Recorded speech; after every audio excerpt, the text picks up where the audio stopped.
Good evening, everyone. Wow, that worked remarkably well. Thank you so much. Usually, even if it's a group filled with children, it doesn't get quiet that quickly. So hands up to all of you. Thank you so much. My name is Lori Hauser. I'm the Chief Executive Officer for Imagination Station, and I welcome you to the KeyBank Discovery Theater. I hope that you enjoy this evening tonight. It's going to be a really wonderful, engaging conversation, and I hope that you also engage in that conversation, and I'll have a little bit more for you in a minute on that. We are proud to announce that Dr. Robin Wall Kimmerer, author, scientist, professor, mother, and enrolled member of the Citizens Potawatomi Nation is here today, is going to be on the screen for you tonight, and enjoying that. Go ahead. This evening is a series of events that we like to host called Community Conversations. We host them in the theater. They are free for the community to come and engage in them. And we've had topics on the healthway of our waterways, on art, on STEAM, on a series of different topics, especially the solar system, and they are free community conversations that we like to have everybody invited and engaging on those topics. You'll see some more coming from us this year on everything from artificial intelligence to even human trafficking. So they are designed to be interest to a wide range of audience that live in our community here. So I hope you will join us for some future discussions. And in the true spirit of conversation, you will see a QR code that will probably be up on the screen, but it was also on your handout. And if you could please hit that, that is a way that you will be able to engage in the conversation. You can post questions. You can also tell us what questions you would like to have addressed this evening. So please do that during the moderated conversation part, if you could do that. It would be wonderful. This evening marks the culmination of our portion of the Greater Toledo Community Foundation Sustainable Communities Education Initiative. It's a mouthful with that, but we've dubbed our part of the project Sustainability and STEAM. Over the 2024 and 2025 school year, this involved close partnerships with both Washington Local and Toledo Public Schools, featuring workshops, resources, events, professional development for fourth graders, students and teachers, all focusing on solar energy. It was an impactful project, and we are grateful for First Solar for being our fantastic resource and partner in that program. We're also thankful to many of the projects that are, many project partners that include Toledo School for the Arts, our co-hosts for the event tonight. Our community partners on the project also include the Toledo Zoo, Metro Parks Toledo, and the Toledo Museum of Art, who's done an outstanding job. But the organization, go ahead, give it to them. We're very blessed with many different wonderful attractions and resources here in Northwest Ohio. But the organization that brought us all together to make this evening and so many more things possible is the Greater Toledo Community Foundation. Their advocacy and the meaningful educational experiences and the betterment for our community has such a positive impact on me, on you, on our entire region, and they do things every day to make us better, grow, and educational focus, and we're so lucky to have them here in Toledo. And it is a great pleasure that I get to introduce Kate Summerfield, President and CEO of the Greater Toledo Community Foundation. Please give them a big round of applause tonight. Well, thank you, Lori. I know that we are anxiously waiting, hearing from Dr. Kimmerer, so I'm going to be short and succinct. Just want to say a few words. One, thank you to Lori and the entire Imagination Station team for hosting and coordinating this event, along with Toledo School for the Arts. Your partnership makes Northwest Ohio so much stronger, and we're thankful for your leadership. For nearly a century, the iconic Jeep plant at the Overland Solar Park stood as a cornerstone of the city's industrial identity, employing thousands and empowering our local economy. When operations shifted and a new Chrysler assembly plant was established in 2006, it left behind questions about what would come next for our community. The vacant lot was replaced with the quiet productivity of 21,000 solar panels generating clean, renewable energy that powers Dana's incorporated axle assembly plant. Our solar array project stands as one of the largest government and community collaborations in Northwest Ohio, and what makes this project truly special is its role as a community investment vehicle. Revenue from the energy sales of the solar plant that the Greater Toledo Community Foundation operates goes into an endowed fund at the Community Foundation, and those dollars get granted back with resident voice to community partners. To date, the Neighborhood Fund has invested $25,000 back into community, and next year we're anticipating over $1.25 million to be invested.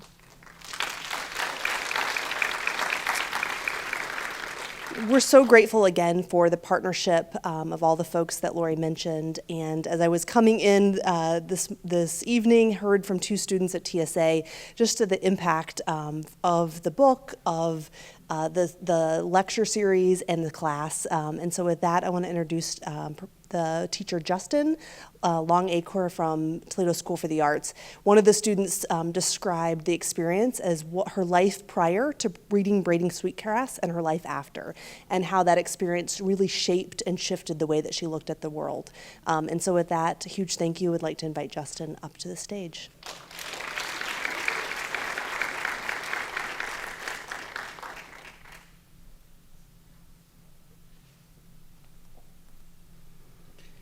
Thank you so much. My name is Justin Longacre. I teach English and creative writing at Toledo School for the Arts. Where's my flying pigs in the house? Raise your hand. All right. One of the great joys of the evening is to see my students here during their summer break. Eager to hear from Dr. Kimmerer, as am I, so I'll be short. I'm so honored to be here with you all and with our distinguished guest. Tonight's program is the fruition of a grant from the Greater Toledo Community Foundation, who made this possible, with a mandate to create curriculum focused on renewable energy. And this opportunity came along while I was in the midst of creating an English course based on ecological literature. My primary inspiration for this course was Dr. Kimmerer's book, Braiding Sweetgrass. Like countless other readers, I was both challenged and encouraged by Dr. Kimmerer's work, a braiding of traditional Indigenous wisdom, the scientific method, and good storytelling. More than anything, Braiding Sweetgrass, along with her most recent book, Serviceberry, helped me to understand that the relationship between humanity and the natural world is not a hopeless one, that we can and should live in a mutually beneficial relationship with the ecosystems of which we are an inextricable part. In a time that is fraught with so much hopelessness, hope is a crucial renewable resource. There is comfort in the realization that much of the world already knows what we must learn. The knowledge is embedded all around us in lichen and stone, goldenrod and asters, soaring branches and subterranean mycelial networks. As Dr. Kimmerer reminds us, all flourishing is mutual. We long for a deep connection with the world, a return to the webs of reciprocity that hold us as part of what the poet Mary Oliver calls the family of things. We might try to fill that longing with endless disposable material goods or the infinite scroll of digital cacophony, but deep down we know those things will never satisfy. We long to be in right relationship with something larger than ourselves, which is why we are here tonight. By offering models drawn from both the more than human world and indigenous cultures across North America and beyond, Dr. Kimmerer invites us to become active, conscious participants in the ecological and social relationships that have always been central to human experience. I'm proud to extend that invitation to the next generation in my classroom. Unlike wind or solar, hope is a renewable resource that can be generated by human beings. Even at her most challenging, Dr. Kimmerer radiates hope. I've seen my students reflect that hope and its attendant responsibilities in the light of Dr. Kimmerer's illuminating words. And with that, I would like to introduce Sophia Plager. Sophia is a rising junior at TSA. Like Kimmerer, Sophia's work revels in the wonder of the more than human world while moving the reader to a place of personal and collective responsibility. Please join me in welcoming Sophia to the microphone.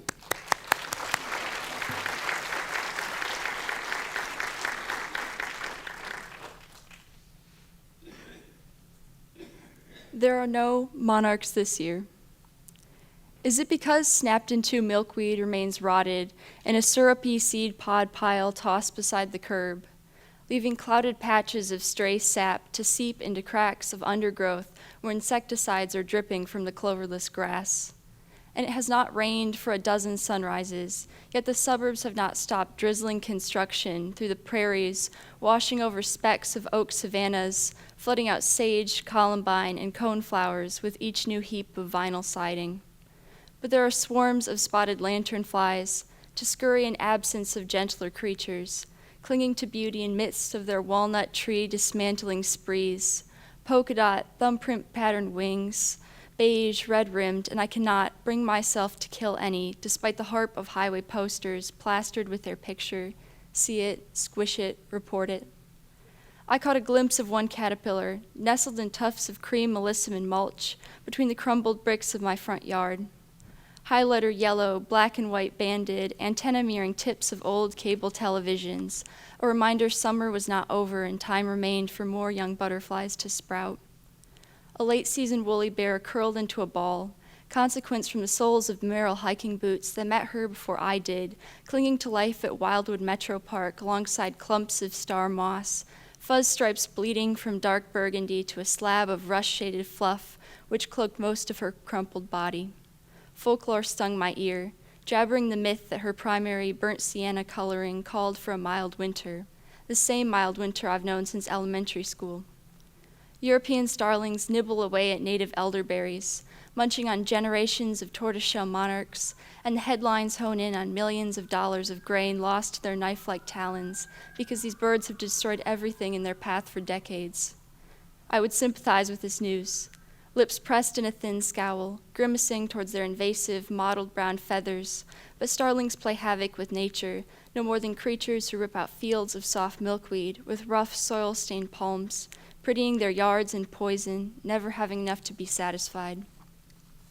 Because the spark of natural ruin in the lanternfly's calico flight, masked as elegance, itches at my fingertips where shattered seeds refuse to scrub from my nails. Because the glint of devastation in the starling's dark, hollow eyes is reflected in the gaze of my species, too. Thank you.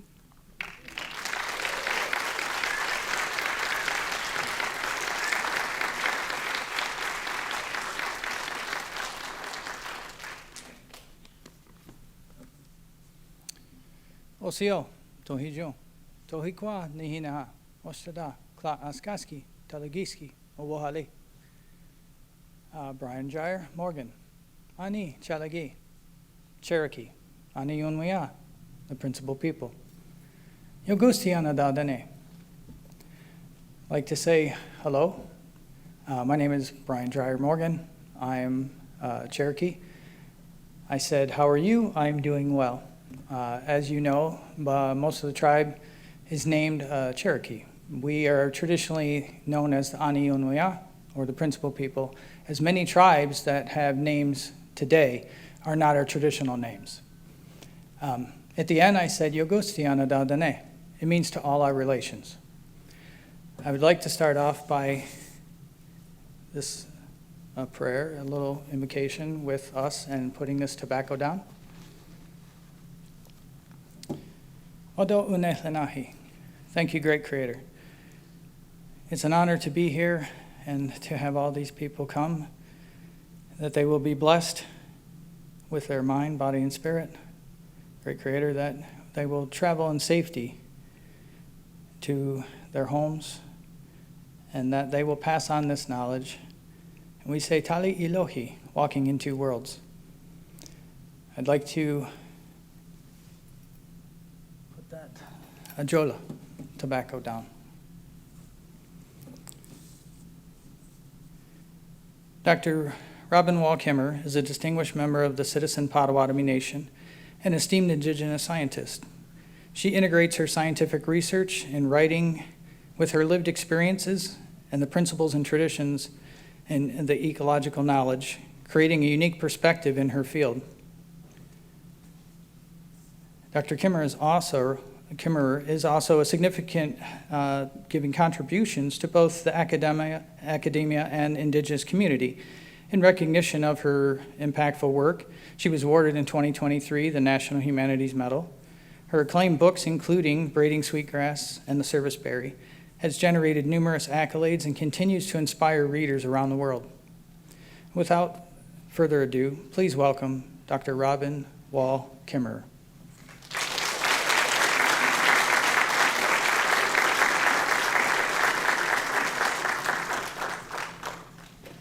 I want to say to you all, bonjour and denaway maganadog. Shabadaske gish kokwena deshnakas. Bodwe wadmi kwenda, megazedo dam, minwa makodo dam. Syracuse, New York, no dodge bia. Shishibanyek no bendegues. Mi kwech kinegeko gamijang. And in our beautiful Potawatomi language, of which I am just a beginner, I tell you that I'm a member of the Citizen Potawatomi Nation, of the Bear Clan, and also of the Eagles. I live today near Syracuse, New York, but am enrolled in Shawnee, Oklahoma.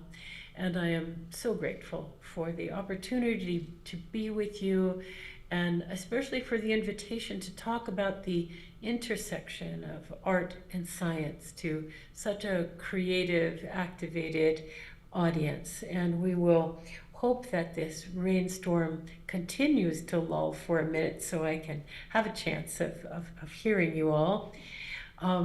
It is also our way that we always begin with gratitude. And so let's remember that this morning when we first put our feet on Shkok on Mother Earth, that she provided us with everything that we need, from that first breath of almost summer air, to a drink of cool water, to food to eat, to the songs of birds around us, the companionship of trees and clouds, and of our families and friends around us.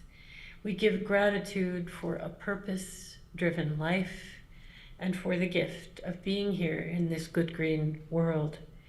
And it is our way that when we end our gratitude, we also commit ourselves to live in such a way that the land will be grateful for us. And I was especially excited, as I said, to talk about the ways in which art and science intersect, how writing and science intersect. And I'll chat a little bit about the role of a writer in a time of climate catastrophe. And I hope that our discussion will flow in that direction as well. But I always love to begin with this beautiful artwork, this rendering of the majesty of the inside of a cell. What we see here is the beautiful complexity of life's engines. It is both art and science at the same time. And it reminds me to say that while I so honor that lovely introduction that you gave, I want to amend it and say that, I am so much more than that. And what I mean by that is that this me, who is right here, and the you who is sitting in those seats, remember that we are more than millions and millions of our own human cells, but there are more microbial, prokaryotic cells in our bodies than there are animal cells. Am I me? What makes me? My microbes? What about the fact that I drank a glass of water this morning whose minerals are now in my bones, and that minerals came from the rock, the bedrock that holds my water? What about the fact that my blood is oxygenated at this moment and processed by that beautiful mitochondrion that you see there through the exhalations of plants? And my brain is activated right now because of the carbon that I've taken in on short-term loan from corn. And here in Costa Rica from mangoes and papayas. So my point being, when we say a person, we have to remember that we are so much more than individuals, that we are walking communities, that every one of us is part of the great green we. And when I think about the fact that I am no more a separate individual than is this pine tree, which is related to the fungi, which is related to the mosses and the air and the beaver around them. And so, again, while I thank you for that kind introduction, I want to remind all of us that we are so much more than the sum of our parts. We are walking communities. Why is this important? Because I'm going to talk to you this evening. We're going to talk together about the role of the nature writer. My point being in introducing myself in this way that what's the boundary between nature and the nature writer? It's clearly very permeable, isn't it? And so when we talk about relationships with the natural world and the role of art and science in our relationship to nature, we have to remember that we are nature and that nature is us. And by way of your invitation to talk about art and science together, I love this artistic image, which helps us see that pine tree in a whole different light, doesn't it? Art has that capacity to illuminate the world in ways that surprise us and that touch us emotionally and spiritually, as well as mentally. I want to step back when we say that we are nature and nature is us, to say just a few words about the part of the natural world that you in Toledo and me, where I usually am, near Syracuse, New York, inhabit.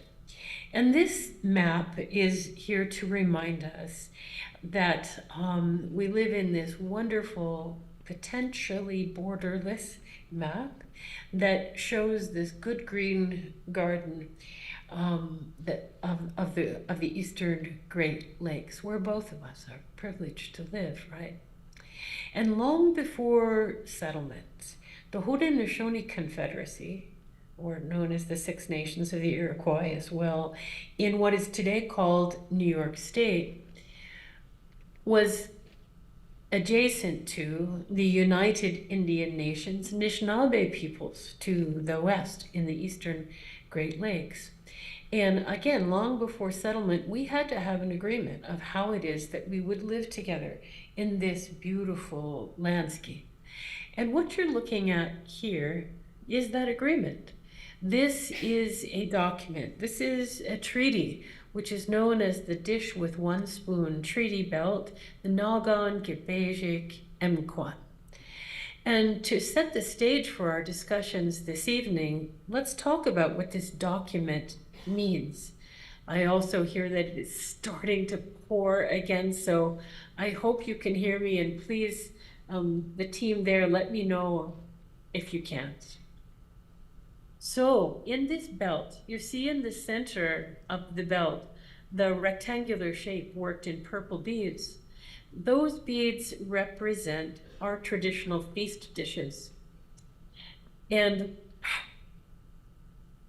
in that feast dish, we say that is the dish that Mother Earth has filled for us. And that the agreement between our two confederacies, the Anishinaabe Confederacy to the west and the Haudenosaunee Confederacy to the east, is that we agree as two different nations, sovereign entities, that we will both work to keep that bowl full, to keep that bowl clean, because we know when it's empty, and everyone suffers, humans and our more than human relatives as well.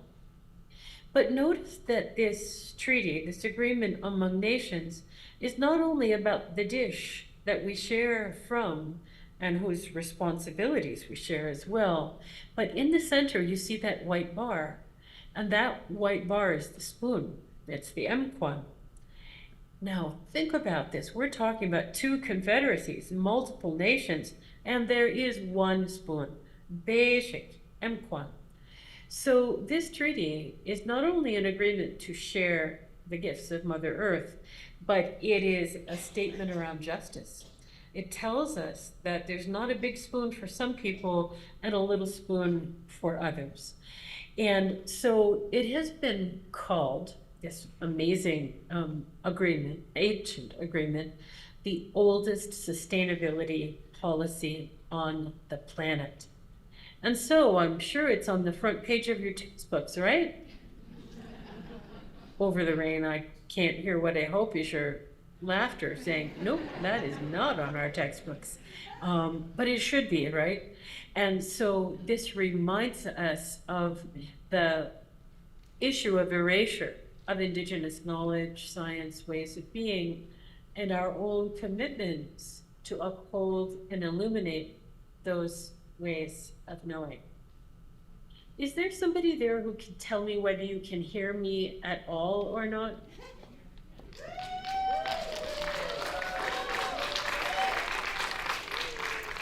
Dr. Kimmerer, I don't know if you can hear the applause, but yes, everyone can hear you just fine. The volume is great. Okay, great. Understand that I can't hear you over this sound, but I'm gonna keep doing my best. Just let me know if at any point you can't hear.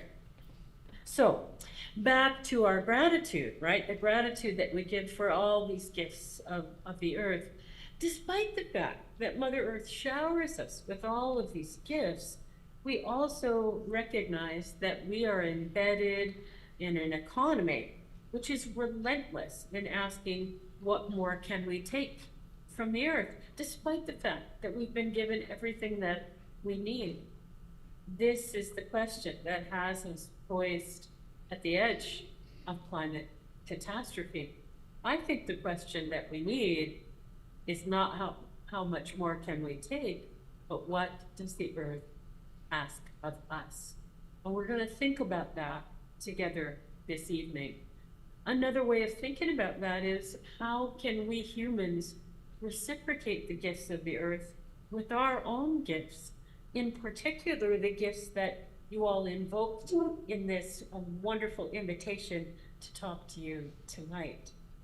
How do we answer that? How do we reciprocate with our gifts? Well, in this audience, there are so many gifts, every one of us carrying different ones. We always begin with the gift of gratitude, gift of regenerative economies, of land care, of justice. These are gifts of human making that we can give back to the land. But this evening, we're also going to be talking in particular, at your invitation, about the relationships between the gifts of science, arts, and language. And these are ways that we can powerfully give back for everything that we have taken, for everything that we have been given. And so I especially appreciate this invitation to talk about the intersection of how we use art and science to care for this good green earth. This beautiful artwork that you're looking at right here is the artwork of Christy Belcourt, a wonderful Indigenous artist. And this particular masterpiece is called The Wisdom of the Universe. This hangs over my desk where I write. And you know, I suppose it is called The Wisdom of the Universe, but I call it a map of my brain. This feels to me so richly populated with the teachings of plants, with the teachings of birds, in these two hemispheres that you see here, in this web of thought and ideas and life.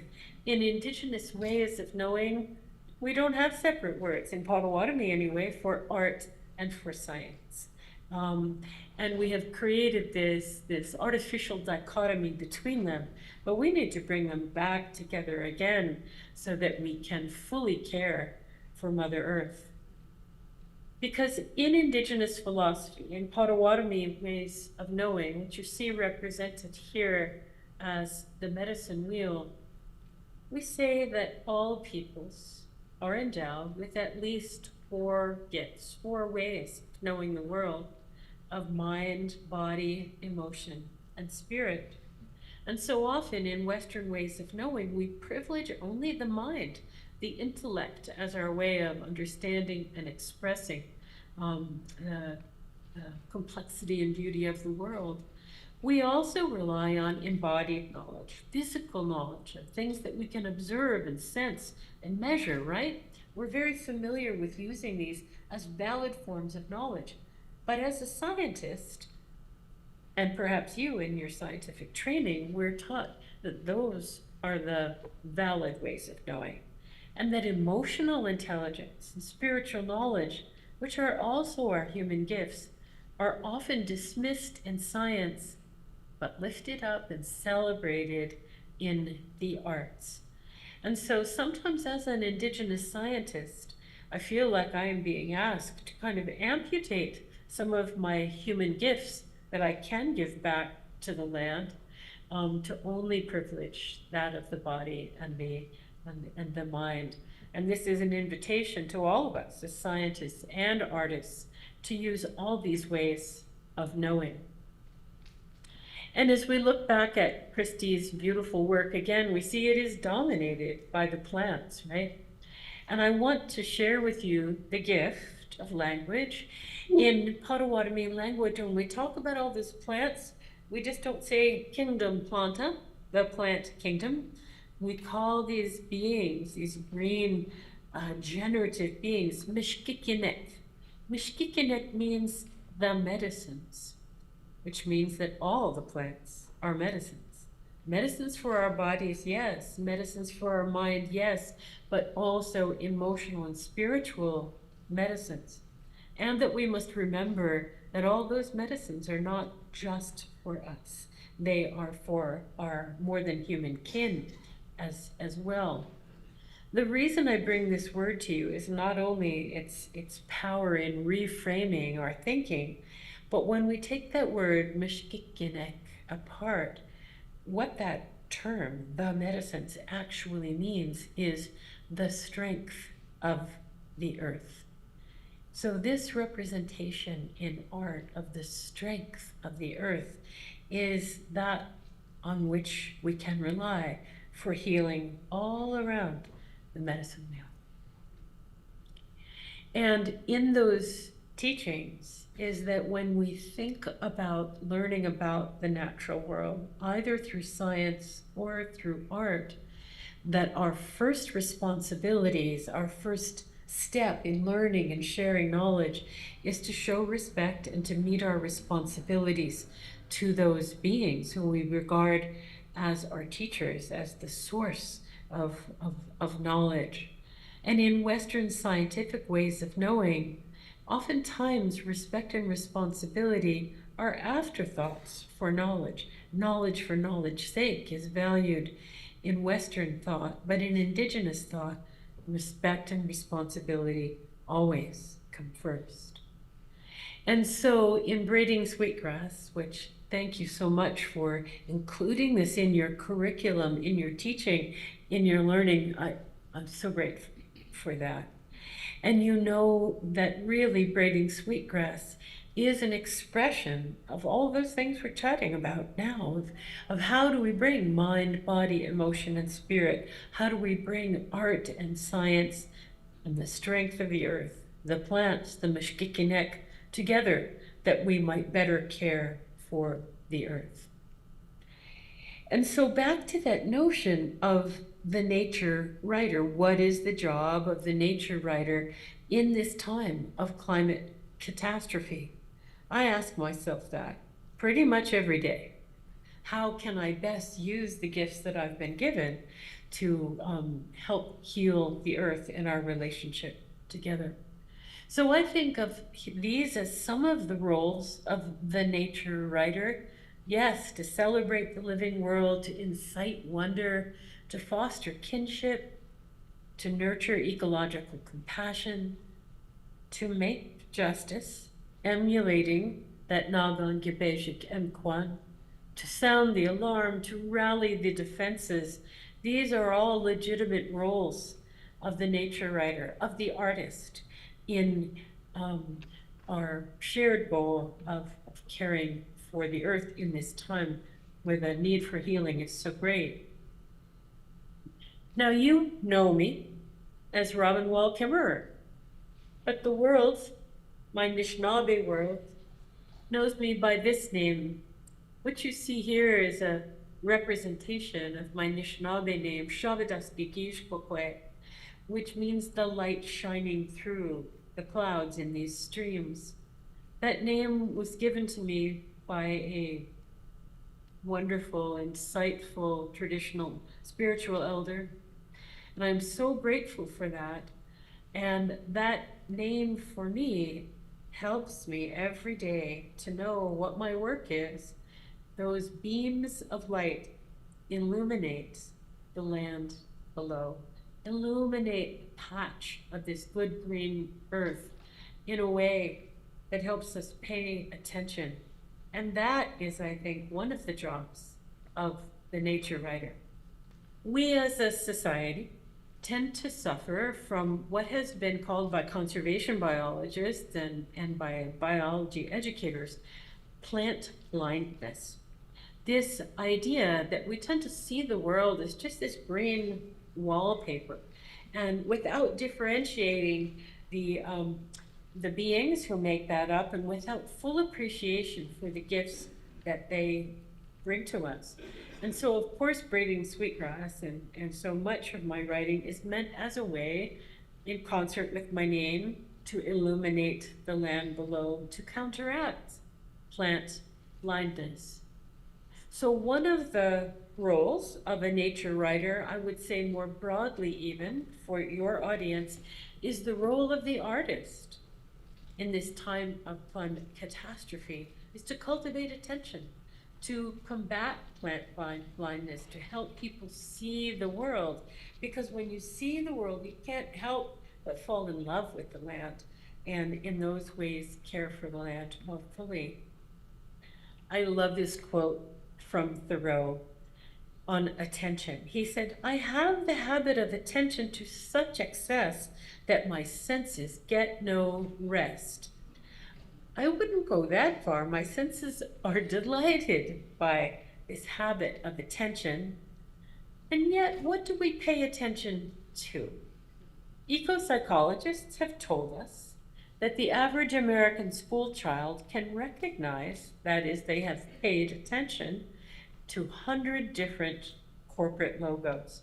You're probably doing that right now. These same children whose attention has been hijacked to pay attention to these images can only recognize 10 plants. And among those 10 plants is Christmas tree. So, yeah, that would only be 9, right? So, if the role of the nature writer is to cultivate attention, to combat plant blindness, we have our work cut out for us, don't we? This idea of people not understanding the gifts that are around them.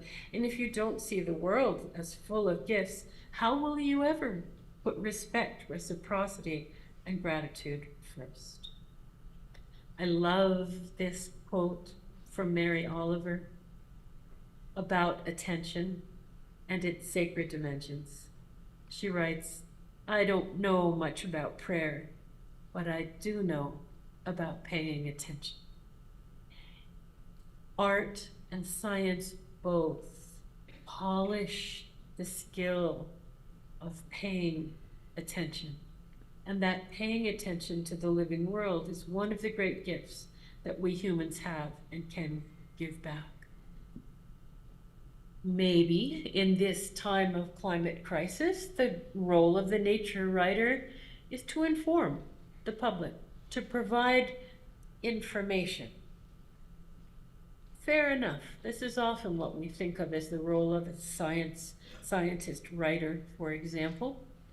And great naturalists and nature writers, such as John Burroughs, who you see here, talked about the art of seeing, informing people about the living world. There was a time when natural history and attention to the land was in the newspapers. It was in every child's school book.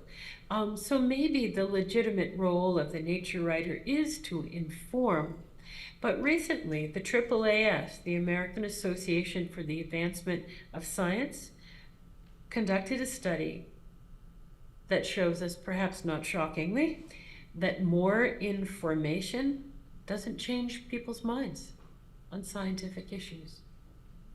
It is not data, it's not evidence, it's not information that propels people to care for the land and engage in environmental problem solving. Well, as a scientist, this is deeply alarming, right?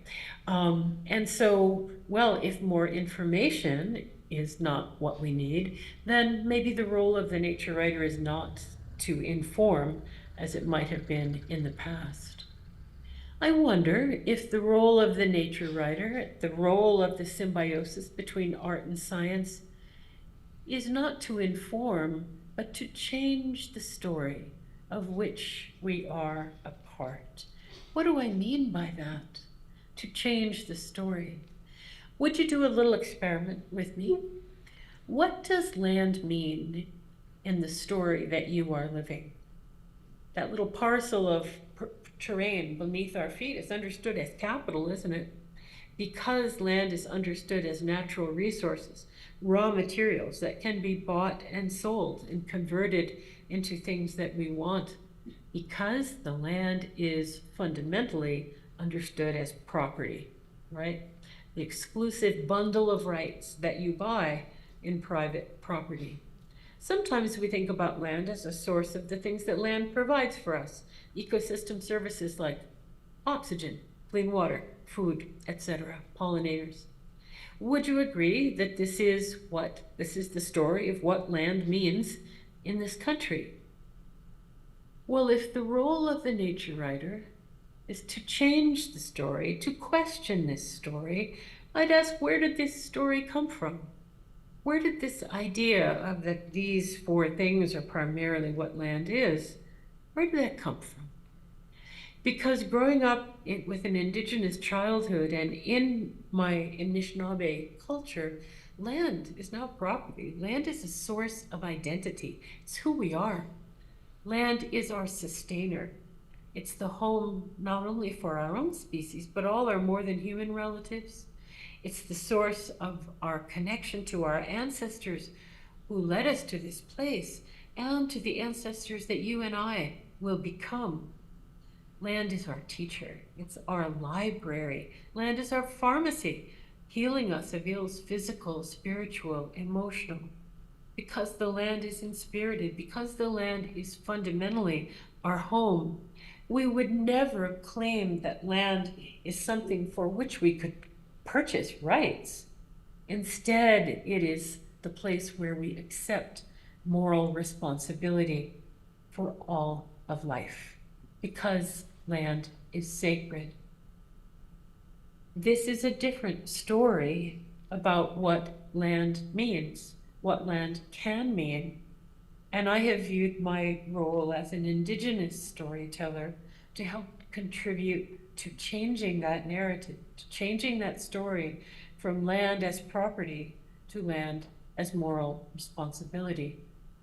Because in the Western scientific framework, the land is understood as a machine, a collection of interacting parts that humans are going to be in charge of. Whereas in the Indigenous paradigm, nature is subject. All of the beings, which might be called natural resources through the Western story, are our family. They are persons. So, what does this mean for the role of this nature writer? This nature writer, writing from the perspective of both being a Western scientist and an Indigenous woman. Maybe the role of the nature writer is to illuminate these different ways of knowing, to help us put on glasses with two lenses in them. How do we learn to see with both eyes? This model of two-eyed seeing, of looking at the world both through Indigenous knowledge and Western scientific knowledge, greatly expands our imagination of the ways in which we can reciprocate the gifts of the land. This requires art, it requires science. Why does this matter? One tiny little example. You probably haven't read this report from the UN. You don't want to. It is a nightmare. But this report is the one that documents the catastrophic decline in biodiversity that we have experienced over the last 50 years. It's heartrending. But in this report, there is a bright spot. And that bright spot is that this biodiversity loss is far less in lands that are stewarded by Indigenous peoples. Yes, indeed, there are places on the planet where biodiversity is not crashing. I am in one of them right here in the forest of Costa Rica. Why is this happening? Because land management is informed by Indigenous values. Because the integration of well-being of land and people through traditional ecological knowledge is ongoing. Because this is land protection, land care, sustainability, which is informed by Indigenous values and worldview. We know today that 80% of the world's remaining biodiversity is safeguarded by Indigenous peoples. So to pull together all these threads and move us toward our discussion, what does the earth ask of us? Let's return to that question. We've talked about science and art and justice. There's so much more to talk about, but we're going to turn our attention in closing to language. The role of this nature writer is to use arts and science, Indigenous ways of knowing and Western ways of knowing together to find new language, to tell a different story. Language. I was so glad to hear the Cherokee language spoken at the beginning of our time together.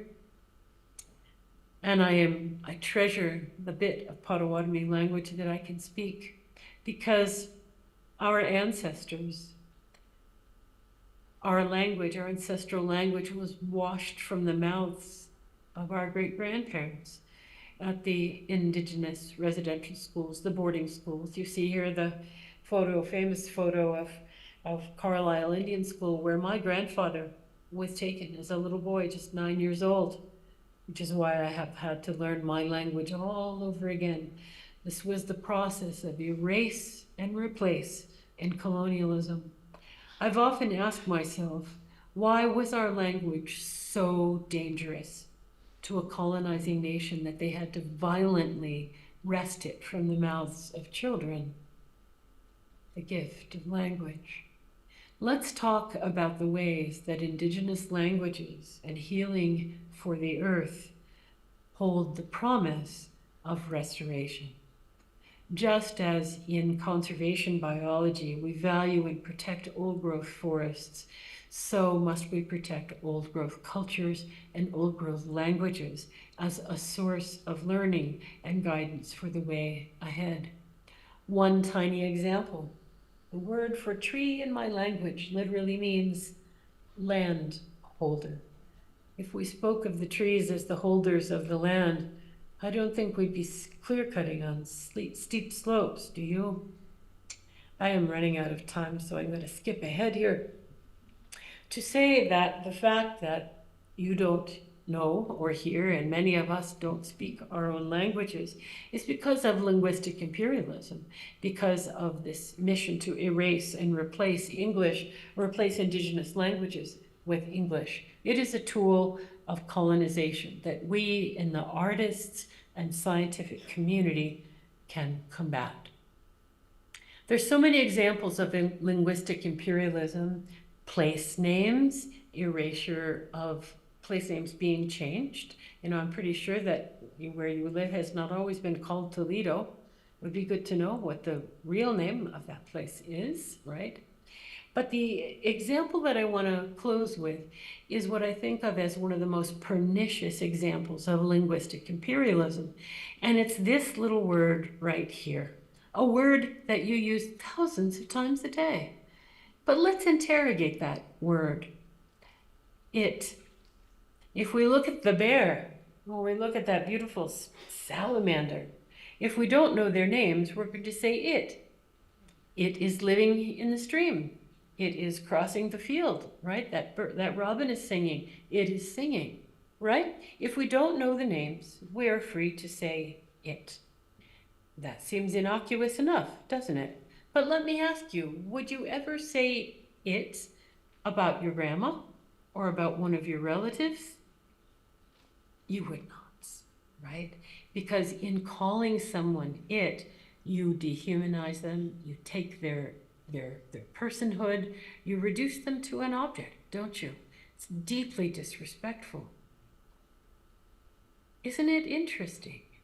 If we say about those trees, I'm going to go cut it down, that gives us a very different kind of permission to interact with the world in an exploitive way than if we said, I'm going to go cut her down, or I'm going to go cut him down, right?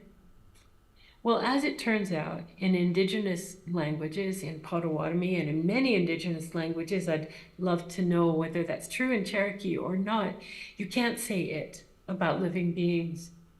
We refer to them with the same grammar that we would refer to our family members, respectfully. Why? Because they are our family members, right? It is this worldview of respect and responsibility for one another. Do you suppose it's any accident that English is the language of global capitalism? Because itting the world somehow gives permission for the exploitative worldview of what more can we take, not what does the earth ask of us. This notion of itting the world is embodied in this Western concept of human exceptionalism that says of the 200 million species with whom we share the earth, one of those species is at the top. And notice, one part of that species is at the top. And all the rest is reduced to our property, to our natural resources, and we are in charge of that. The consequences of this pyramid of human exceptionalism is the exploitation and erasure of the value of other species. In Indigenous ways of knowing, we speak a grammar of animacy. In my language, it's impossible to say it about a flower or a butterfly or a river or a tree or a bear. We speak to them with the same respectful language that we use for one another because they are our family. So the tool that we as artists and as scientists have is to deploy our language in creative ways that could heal this rift with the living world. Could we reclaim a grammar of animacy with new pronouns? And what I mean here is, instead of saying it about the world, could we, inspired by Anishinaabe, by our language, come up with new pronouns for speaking about the living world? I worked with my language teacher, the late Stuart King, around this. I said, Stuart, what is a word for just a being of the earth so we don't have to say it anymore? He worked on this problem with me and he said, Bemadisi aki. This is a word that means a being of the earth. Well, I had no illusions that Bemadisi aki was going to slide right into our English language and replace it. But aki, that last part of that word means the earth. And the last phoneme of that word, ki. Couldn't we use that? Couldn't we use ki instead of it? Could we say of this bear, not it is eating berries, but we could say ki is having a feast, right? We could speak respectfully of our relative there by using this more gentle language of nature as subject, nature as person, instead of as object. And you know, I'm not really one for making up grammar rules. I hated having to learn them. But we're going to need a plural. And one of the ways you can pluralize things in Potawatomi is to add an N. And so the plural form of ki becomes kin, so that every time we speak of the living world, we speak respectfully of our relatives. Kin are flying back after a winter away. We're so glad to see you. Wouldn't it be amazing to have the language to speak of our earthly relatives respectfully, toppling the pyramid of human exceptionalism and embracing the web of kinship instead? Here in Toledo, I know you are well practiced in understanding that we need these terms, ki and kin, for talking about the legal personhood of all beings, from the Wanganui River to Lake Erie. And I celebrate the work that you all in Toledo have done to uphold and propose the recognition of the rights of the lake. I'm going to stop there, both because the storm is ramping up again and I may not be able to hear you, and because it's time that we switch to questions, and I will do my best to hear you and have you hear me. Thank you for listening.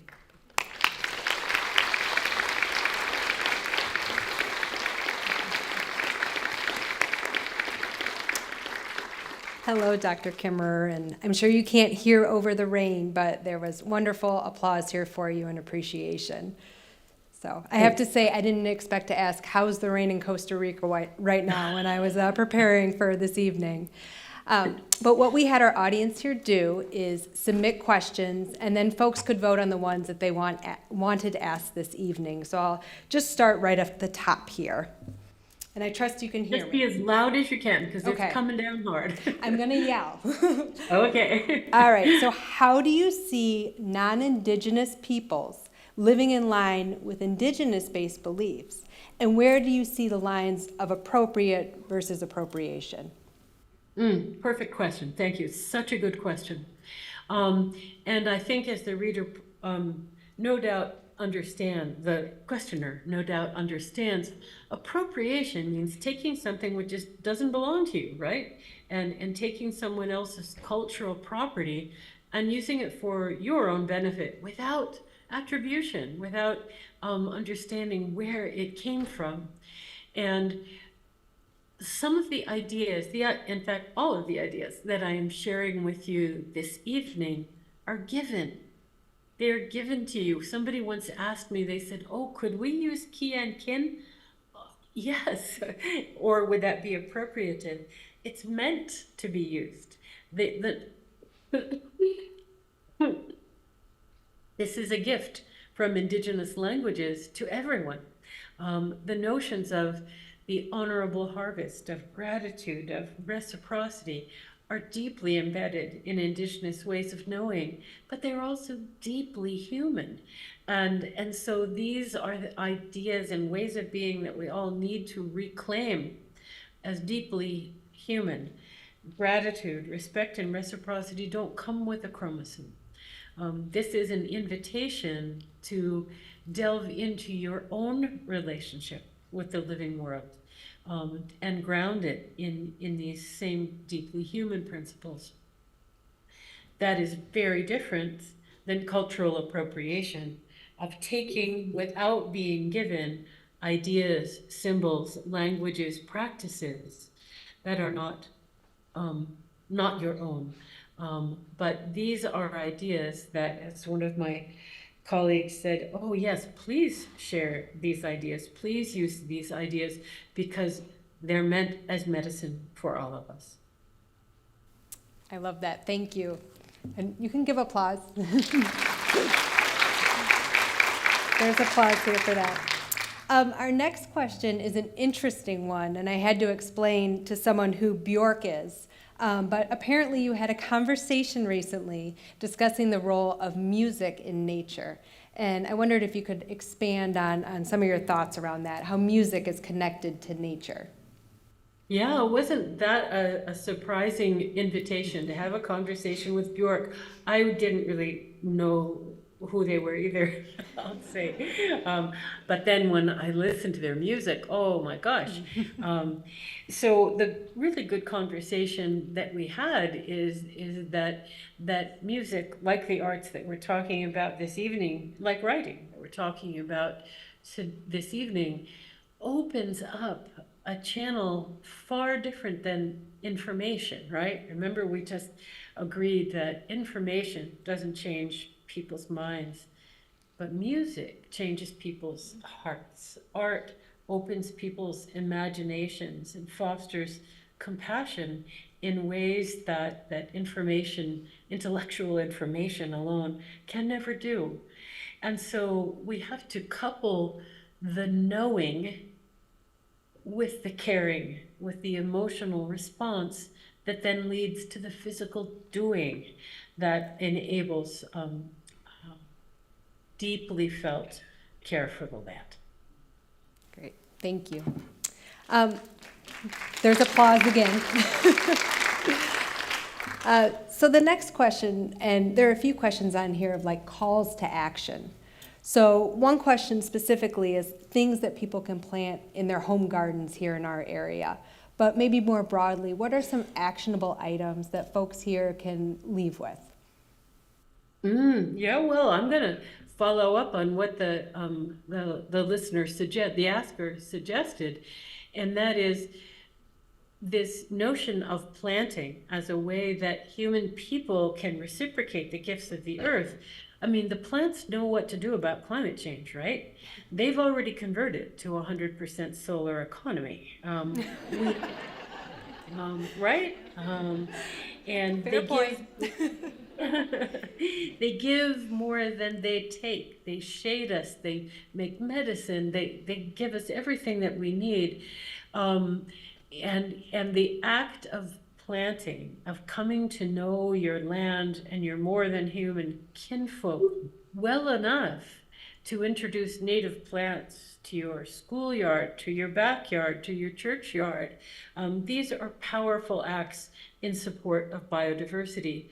The powerful reading given by the student Sophia, again, I couldn't quite hear at the beginning, but that was really powerful reading that is in support of planting on behalf of the living world. In fact, in a few short weeks, we'll be launching a campaign, which is a counterbalance to Drill Baby Drill, and it's called Plant Baby Plant. I like it.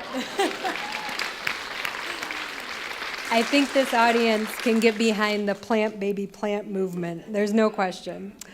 Let's ask a hopeful question, and specifically, what gives you the most hope when it comes to our relationship with the earth? I have an interesting relationship with hope because I don't necessarily know what it really means. What are we hoping for? Is it a kind of optimism? What is it really? So what I like to think about is what are the sources of positive regeneration that I see around me, and how could I model myself after them? And boy, I see it in the plants. Here we have poisoned, tilled, paved over the land, but the plants don't stop. They do not stop. They keep on giving. They keep on finding a way. They push up through the concrete, and so will we. I think we can follow the lead of the plants. But what really activates me is not hope, because as I said, I'm really not sure what it is. For me, it's love. It's love for the land. It's love for the earth. That whether things are hopeless or not, and I don't even know what that means either. Doesn't matter whether we are hopeful or hopeless, we're still compelled by love, by our responsibilities for those who we love. And that's where I place my trust, is in our capacity to love the good green world, to love well-being for one another, to love justice. And it is in the activation of that love that I find momentum. I love that.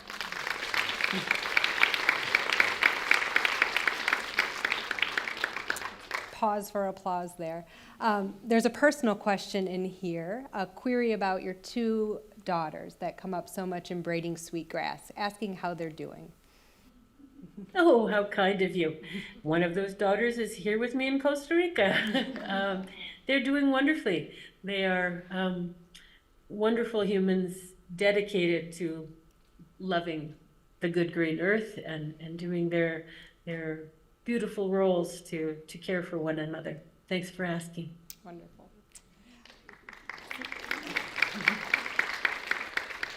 So we have folks in the audience who have read your book as part of a book club. We have students who study it over the course of the school year, and then we've had some folks here that haven't picked up the book yet. For those folks that haven't explored the Braiding Sweetgrass, what do you think is the biggest takeaway that you'd like for them to walk away with? Great question. My real hope, which I sort of alluded to this evening, is to change the story. You know, to change the story that we human beings are just takers, that we live in a world which we can regard as like a big old Amazon warehouse, you know, it's just stuff that we can take any way we want to without consequence. The story that I hope to convey with Braiding Sweetgrass is an invitation to think of yourself differently, to think about yourself as a gift to the land. Just as we appreciate the gifts for the land and care for them, how can we give our gifts back to the land? So it is an invitation to rethink ourselves, not only as takers, but as givers. And in that way, enliven and deepen our relationship with the living world. To me, the most important thing that we all do is to roll up our sleeves and get to work. One of my shorthands for what does the earth ask of us is raise good children. That's a good place to start. Raise a garden. The land will teach you almost everything you need to know. So raise good children, raise a garden, and now, friends, is the time to raise a ruckus.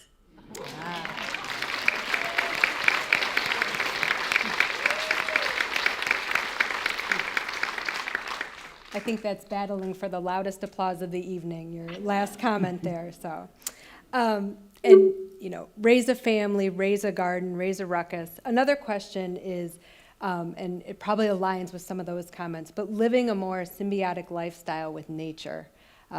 Those raising children and raising the garden. What other suggestions do you have, though? If I could, I think I heard most of that. I think that being politically active is a really important step as well.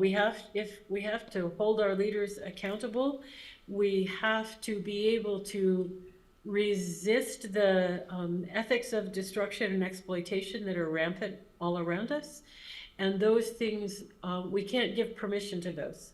Our silence will not save us. So one of the wonderful gifts that we have as human beings is our collective power, the power of friends, of neighbors, of collective action and goodwill. On behalf of the changes and the values that we want to see in the world. So one of the really powerful things that we can do is to think about how we use our voices and our resources on behalf of land. Perfect. Thank you. I think we probably have time for one or two more here. And this is something, you know, this increasingly screen-obsessed world and kind of how we interact and expectations around how we communicate things, that the written word is not the way that more and more folks are turning to for information. So do we need to focus more on visual pictures or audio sounds or other pathways to communicate these important messages? I wouldn't put it in an either or situation. I think that we need to exploit and by exploit, I mean that in a good way, to utilize, to lift up, and to celebrate all the ways we have of storytelling. Yeah, we are living, as we know, in a time where long form written language doesn't have the same currency and popularity that it once did. But storytelling, visual storytelling, right, through film, through art, through and as we said before, through the power of music, all of those things need to be employed.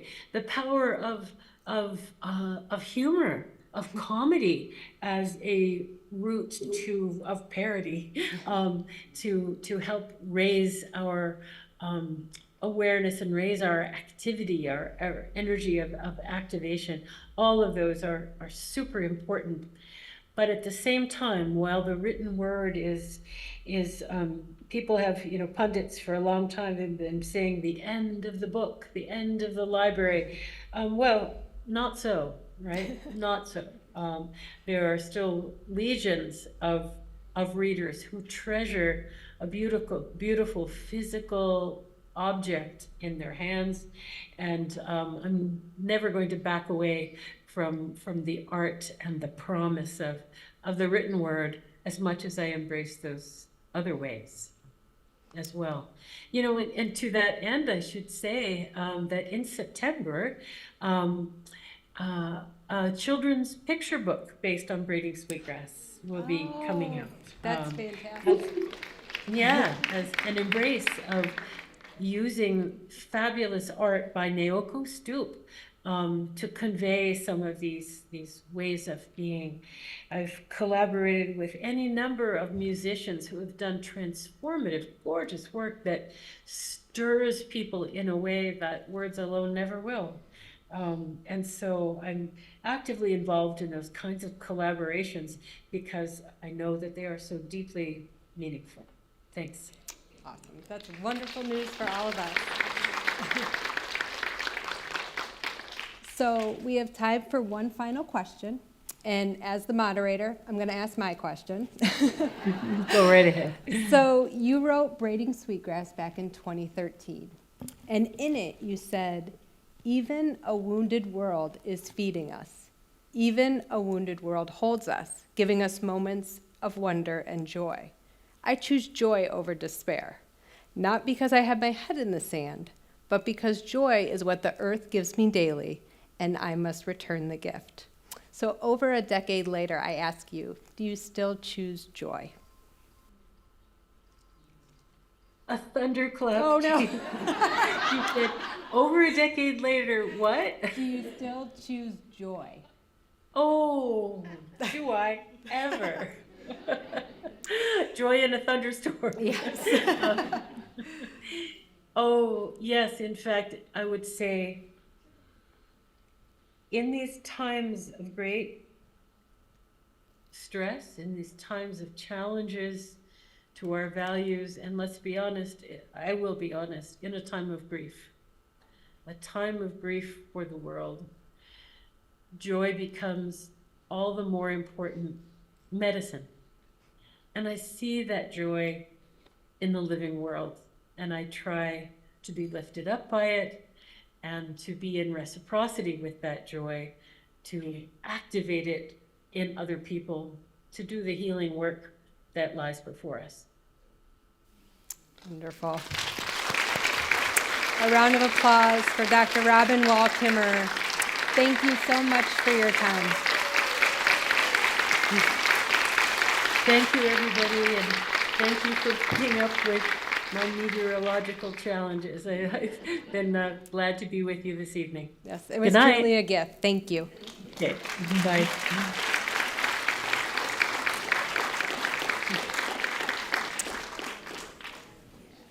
And now for all of you this evening, I'd just like to thank you so much for being here, for your patience with our minor technical difficulty, but I hope you enjoyed the thoughts of Dr. Kimmerer and the conversation as much as I did.